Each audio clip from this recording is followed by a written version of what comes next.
Hey, welcome back guys. So today on this video, we are talking about Google Ads or AdWords, and more specifically, I'm going to quickly answer a question I keep getting a lot on my other video, and that is, how do you charge for Google Ads management? So let's go ahead and talk about this. First off guys, this is going to be a really quick video. I'm going to go over a couple of examples of how I charge for Google Ads management. But why would you want to know how to charge for Google Ads management? Well, that's a pretty easy question to answer. Managing Google Ads for other companies or other services can be quite lucrative if you're familiar with the Google Ads platform. Whatever the case is, I'm going to go ahead and open up my Google Ads account. It's this colorful app right here with a white background. Check my video description. I'm going to try to leave all this information there. Okay guys, I went ahead and opened up one of my Google Ads accounts, and this is the home screen that shows various campaigns for this particular account. Now, one thing you want to consider when you're wondering how much you can charge for Google Ads management is what your time is worth. So this particular business model, I don't really like to do it too much, but I still have clients that pay me to run their Google Ads management. And the reason it's not really my favorite thing to do is just because you do have to manage the accounts. You have to go in and check the search terms and make sure that your client is not paying for search terms that wouldn't apply. Also, the way that I have it set up is I have to charge my customers on the ad spend that goes onto my credit card, and then I mark up the price with a premium. But I remember when I first started doing this type of business, I didn't know how to charge for Google Ads management. I just kind of winged it. So it might be the same for you, but you're going to figure it out along the way, depending on how much your customer is willing to pay, how much they're making off of the ads that you're running, and then how specialized your ad sets are. So for me personally, usually I'm going to charge a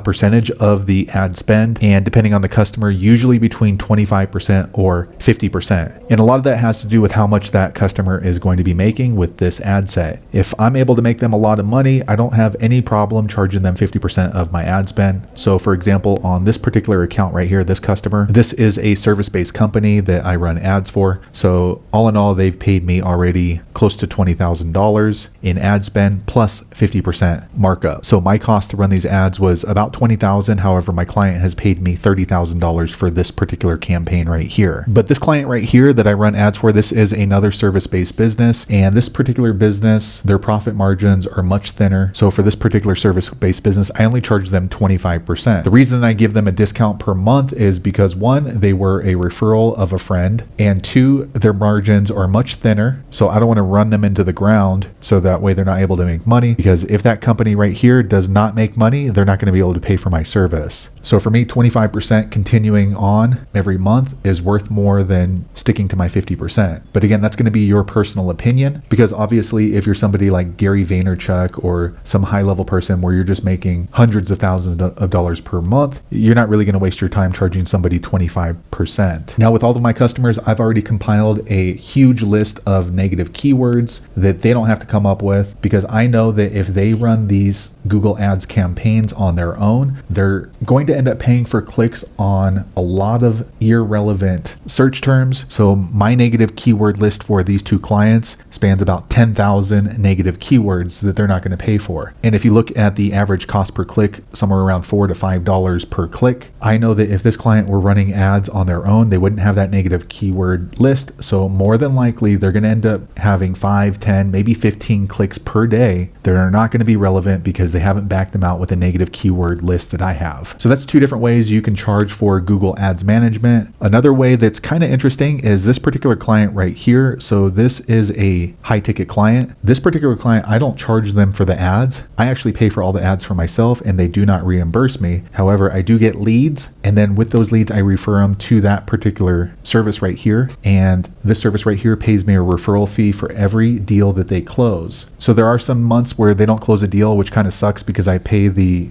thousands of dollars of pay-per-click or Google Ads. However, once they close a deal, my commission on their sale is usually between $2,500 and $6,500 that they pay me. So this is a person that I met in person, and I've worked with them a long time, so I have a lot of trust with them that they're going to pay me my commission. So I don't have any problem charging them a referral as opposed to them paying for the ads themselves. With a business model like that, though, you need to make sure that that customer is going to pay you, because who wants to pay $16,000 in ad spend and then your customer gets a commission and then they don't write you a check, and then you end up having to go to small claims court or something like that for them to pay you. Also, another reason reason that I went with charging for Google Ads Management as a commission with them is because I make more by referring them deals as opposed to charging them a 50% markup on this. So those are a few different ways that you can charge for Google Ads Management. If you charge a different way or you have another method of charging for Google Ads Management, be sure to leave a comment below. Let the rest of us know how you do it. Hopefully you found that video useful. If so, click thumbs up or maybe consider subscribing to my channel, and I hope to see you on the next video. Thanks again for watching.